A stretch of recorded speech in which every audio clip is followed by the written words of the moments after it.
Yes, it was an emphatic victory for the Super Falcons of Nigeria right there at the Moshood Abiola National Stadium here in Abuja. Emphatic win for these ladies, emphatic win for Nigeria, the NFF, and everybody. They put smile on our face. We were not disappointed at the MKO Abiola National Stadium in Abuja, where the Super Falcons actually showed how super they are by thrashing the Lucy of Ethiopia in the Paris 2024 second round Olympic qualifier, and was a very good one for the likes of Rashida Ajibade, Asisat Shola, who gave us the victory. Uchenna Kanu opened the floodgate. On that note, I welcome you to the show 360 Sports on Trust TV. I am Emmanuel Fashimi.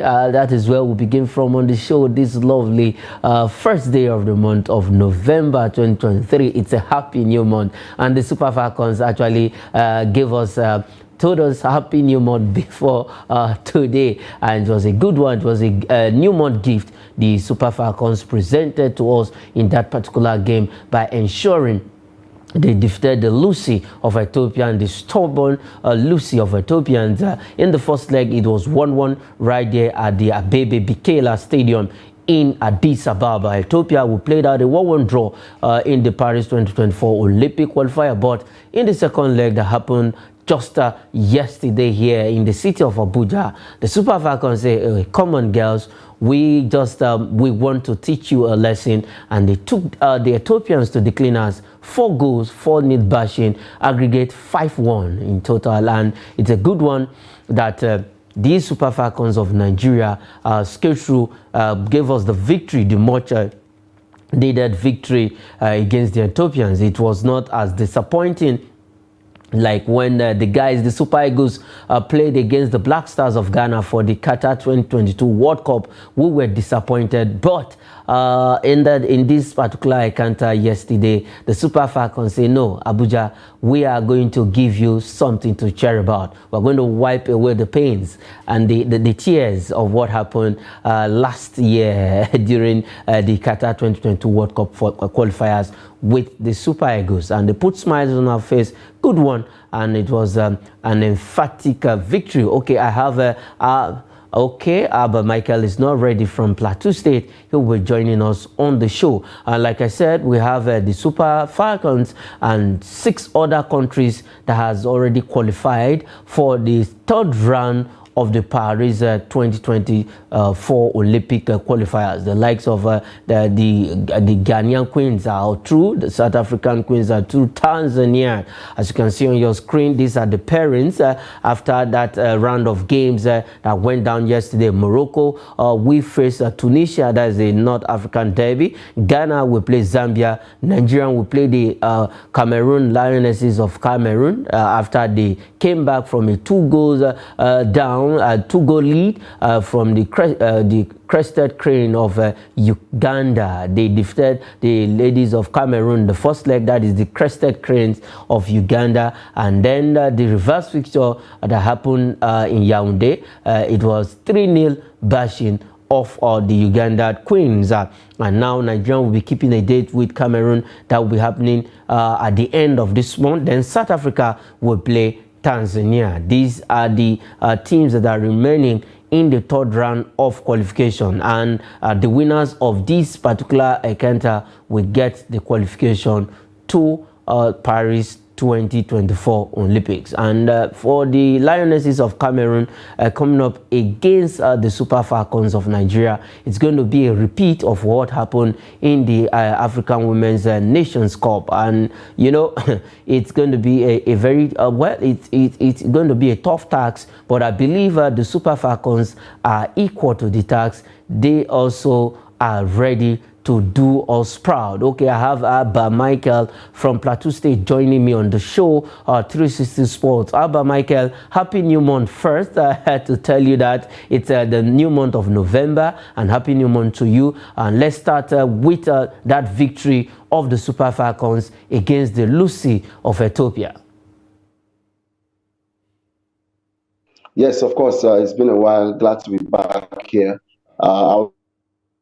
I'll give the credit to assistant coach Justin Madugu. I think he did a decent job making 2 key changes Rofiat Umuran coming in for Nico Payne, and of course Onumonu coming in for Gift.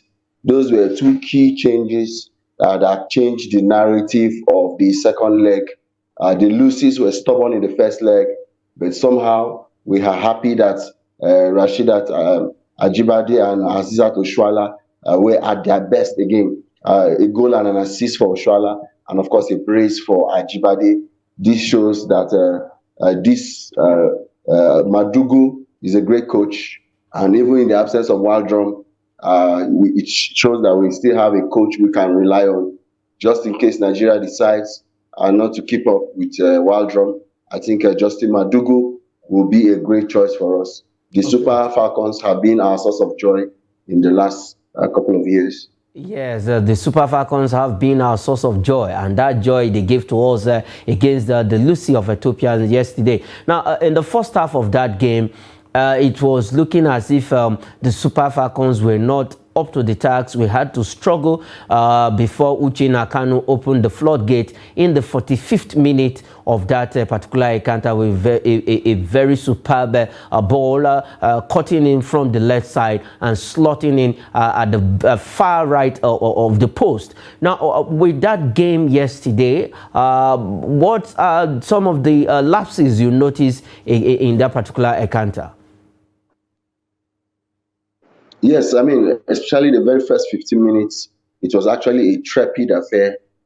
We saw goal threats, we saw fireworks, I mean, from the Ethiopian side. But it's good to have experienced players. Their experience came to... Okay. 50 minutes, we were able to break the ice and never looked back since then. I believe that the team initially struggled because there was chemistry issues at the beginning, but they were able to put themselves together. I think this team is good to go. There is no cause for alarm. We should be able to take down Cameroon in the next third round. Okay, we should be able to take down Cameroon in the next round. And talking about that particular game, the Cameroonians came back after they lost the first leg 2-0 against the Crested Crane of Uganda. And then in the reverse fixture, they were able to get the job up. They did all they can to skate through in the reverse fixture, just the same way the Super Falcons did. Now, playing the Cameroonians in the third round, the first leg will be coming up at the end of this new month. What are our chances? Because when it comes to the Lionesses of Cameroon, they are always a handful for the Super Falcons, though we defeated them in the African Women's Nations Cup. And you know, they will have this at the back of their mind coming up against the Super Ladies of Nigeria. Yes, I mean, it all boils down to individual brilliance. I will expect the Ajibades and the Oshwalas to be at their best. I mean, we expect our Super Falcons to come in 200% mode to be able to take them down. And then they need to take advantage of the home. Whenever we are hosting, we need to take advantage to get as many goals as possible, because the Cameroonian team have shown that they are a dangerous team to play when they are at home. And so the coach needs to find a way to stop the bullets from this Cameroonian side whenever they are hosting us. But then we must take advantage of our home turf. Okay, we just have to put all our arsenals together so that we can defeat the ladies from Cameroon, because for the past 3 editions, we've not been to the tournament. That is the African, as in the Olympic Women's Football Tournament. The Super Falcons have not been there. The last time we graced this particular event was in the women's football was in 2008. So that's almost about 14 years back, and we have this at the back of our mind.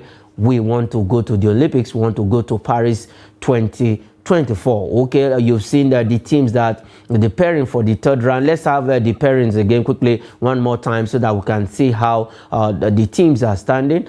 We have Morocco against Tunisia, like I said, is a North African derby. Ghana against Zambia, Nigeria and Cameroon, West African derby. We have South Africa against Tanzania. And if you look at all of these pairings, they have more.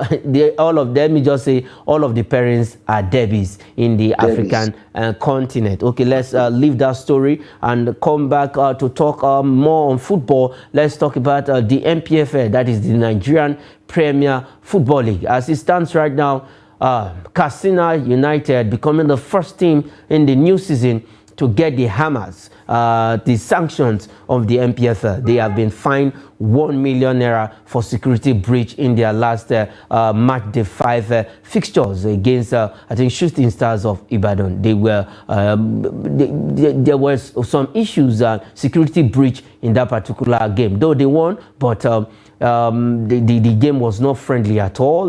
There was security issues, and now they've received the wrath of the NPFL organizers. They've been fined 1 million naira, and their next home fixtures in the Nigerian Premier Football League will be played behind closed doors. Now, we started brilliantly in the new season, and for Katsina United, they have decided to just put a dent to the new season. Michael, these are some of the issues we've been clamoring for to stop in our league.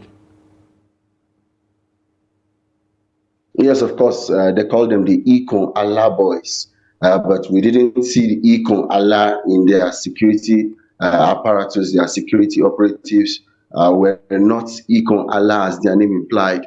They've been given 48 hours to appeal the sanction, and of course 14 days to pay the fine of 1 million naira.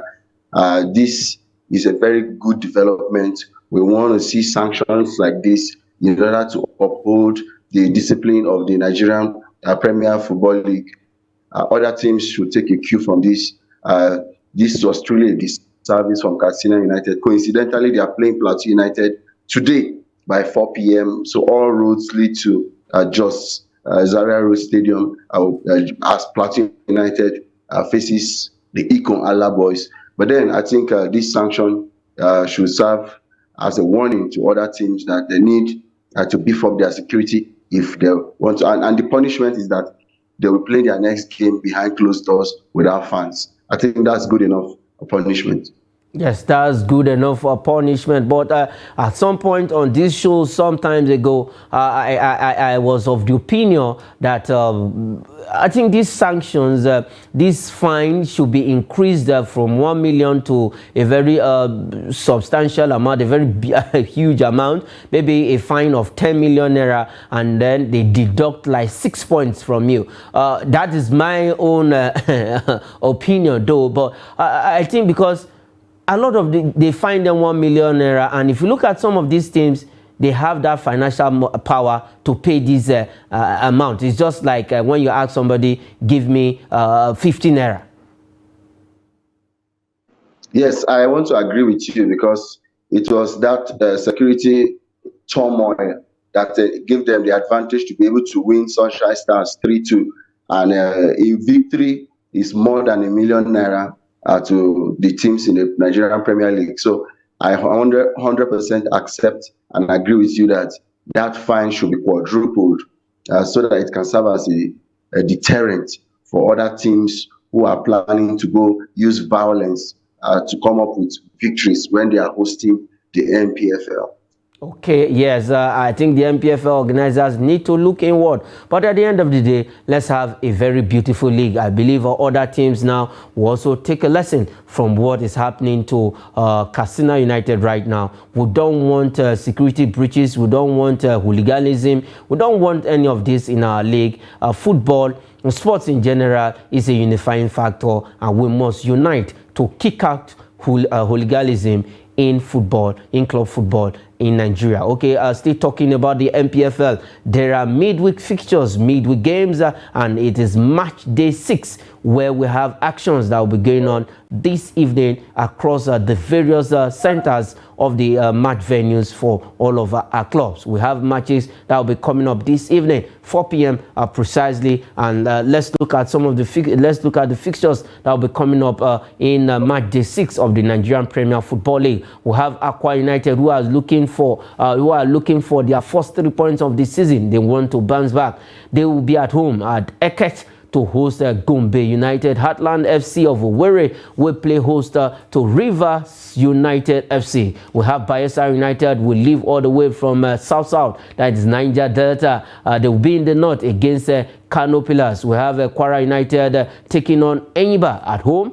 We have Katsina United and Niger Tornadoes. It's a northern derby. We have Remo Stars, another derby, welcoming Shooting Stars of Ibadan. 3SC, as they are also called, of Ibadan, is the western derby, the southwestern derby. We have Sunshine Stars against Abia Warriors of Umar here. Now, these are some of the fixtures that will be coming up in match day 6 of the Nigerian Premier Football League. Abba Michael, which of the fixture are you looking forward to?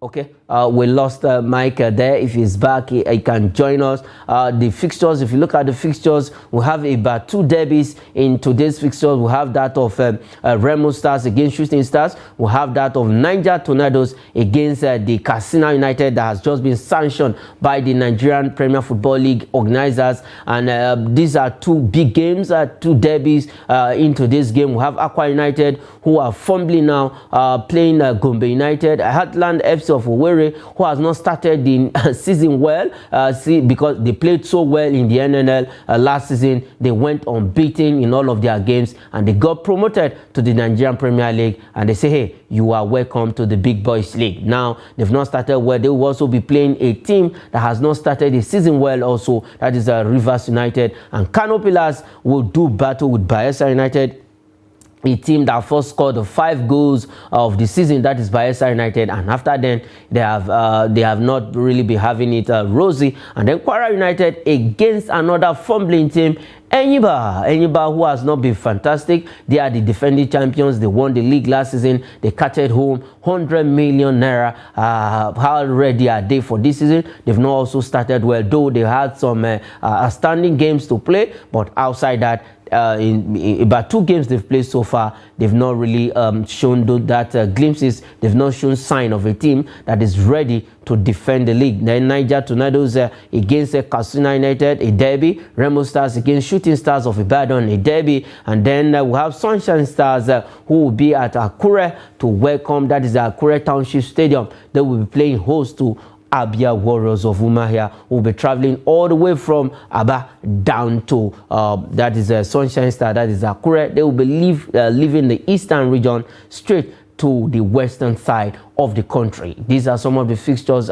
Particularly, I'm looking forward to Akwa United against Gombe United. They were able to play a draw against Bendel Insurance of Benin at the Samuel Ogbomedia Stadium over the weekend. How would they respond? The coach said they need to change their fortunes. They need to start picking up points. They need to start doing well. That is fertile shore for Akwa United. Okay, Abba Michael, welcome back on the show. Now, I was saying, which of the fixtures are you looking forward to in all of the games that will be going down this evening in the Nigerian Premier League? Okay, which of the fixtures are you looking forward to, Michael? Katsina United. Okay. Yes, I said I'm looking forward to Plateau United versus Katsina United. Plateau United have won their home games this season. So also Katsina United. And Katsina United, under some controversial circumstances, they were able to defeat Sunshine. And then Plateau lost to Gombe United last weekend under controversial circumstances as well.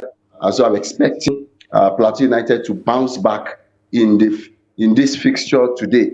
Also, I expect a team like Sunshine Stars to be able to pick up points against Abia Warriors.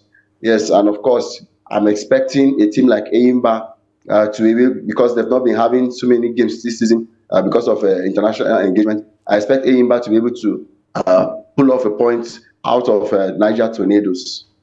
Okay, you expect Enyimba to pull off a point. But if you look at Enyimba this season, they've not really started well. We know what has been happening to them. They've bowed out of the African Football League. What is really happening to that team? You have Kanu Nwankwo there. You have Finidi George, just as ex-Super Eagles player, Super Eagles player, who knows what football is all about. Yes, of course. We cannot deny the fact that they have the hands, the best handlers. But the challenge is the team is still in a rebuilding process. When it comes to the African continent, I mean, all the other teams across the African peninsula are way ahead of Nigeria when it comes to organization and everything. So now that we have great hands, technocrats handling Eyimba, we expect within the next 2 years that the Kanu Nwankwo, Finidi George, and the rest will bring Eyimba back to the glory days of 2003 and 2004. It's a building process. They are a work in progress, and I believe they will bounce back. They've not had too many games because of the African and continental duties, but I believe Eyimba is still a team to watch out for. Okay, Enyimba is still a team to watch out for. That's a good one. These are the fixtures on your screen right now that will be going on in match day 6 of the Nigerian Premier Football League. Just go out there, watch any of the games. You can watch them live on MPFL TV and every other media outlet that you can get this game. It's also on the national television. You can get some of these fixtures on the national television. The league is our own and we must talk about it. Okay, let's leave Nigeria now and head straight to Europe, where actions are packed in cup games across the top 5 leagues of Europe. That is the Spanish La Liga, the English football, and the rest of them. They have cup games lined up for tonight, and we have some of the fixtures quickly. Let's have the fixtures of the cup games that will be coming up. Let's start with the Copa del Rey in Spain. We have Ocam Murcia against Linares Deportivo. We have Quintana against Sevilla. We have Turengano against Celta Vigo. We have FC Andorra, who will play away to Atletico Astorga. We have Borussia Dortmund, that is DFB Polka in Germany, against Hoffenheim. We have Holstein Kiel against FC Magdeburg. We have SC Freiburg against SC Paderborn 07. SV Sardhausen against Bayer 04 Leverkusen. We have FC Nuremberg against Hassana Rostock. We have FC Saarbrücken against Bayern Munich. That is a DFB Poker. We have a lot of fixtures lined up for tonight in the cup games that will be going on in all of the top 5 leagues of Europe. Let's have the other side of the cup games. We have more of them that will be coming up tonight. We have still in the German Bundesliga. We have FC Victoria Cologne against Eintracht Frankfurt. We have Hertha Berlin against Mainz 05, and then in the Coppa Italia, that is in the Italian league, we have Genoa who will take on Reggiana. We have Lecce against Parma, and Udinese will play host to Cagliari. That is Coppa Italia. So a lot of cup games will be going on tonight in all of in Germany, in Italy, and then in Spain. So you can watch all of these games, go enjoy yourself. But first of all, you'll start with the Nigerian Premier Football League fixtures match day 6 before you start watching those cup games in Europe. Okay, let's quickly take some of the transfer stories that we have on the show 360 Sports the first day of November 2023. Okay, let's start with this. Vinicius Junior, fantastic player who say, okay, I'm ready. Let me extend my contract with the Merengues. Now he has extended his contract, extended Real Madrid stay to 2027. Abba Michael, this guy is a fantastic player. He loves the club, and now he has signed a contract extension that will take him to 2027.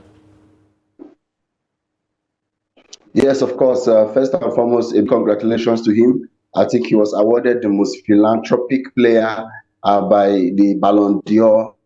For those who watched, you could see him gallantly dressed in his red and black touch suit, and we're happy for him. And of course, in the Ballon d'Or, he also finished, I think, top 6.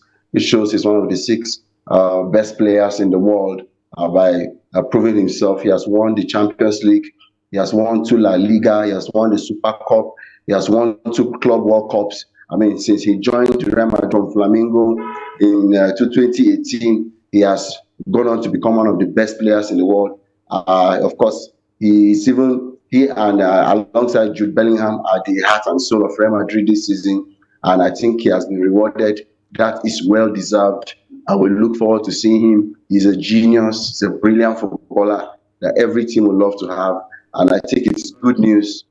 Real Madrid have secured their future by keeping one of the most brightest prospects on their team. Yes, the most brightest prospect in their team. By giving that contract extension, he has played 8 La Liga matches so far this season with 2 goals and 1 assist. Okay, let's leave Vinny Jr.'s story and talk about this one in England. That is the EPL, English Premier League, before we go on the show quickly. Now, Manchester United, they want to sign all they can sign from every team. Now, they have shown interest in signing Chelsea Trevor Chalobah after Mauricio Pochettino told the young man, it's looking like you are not in my plans. Okay, Abba Michael, that is where we are going to leave it. I will not allow you to contribute on this one, but it's a good one having you on the show 360 Sports on Trust TV.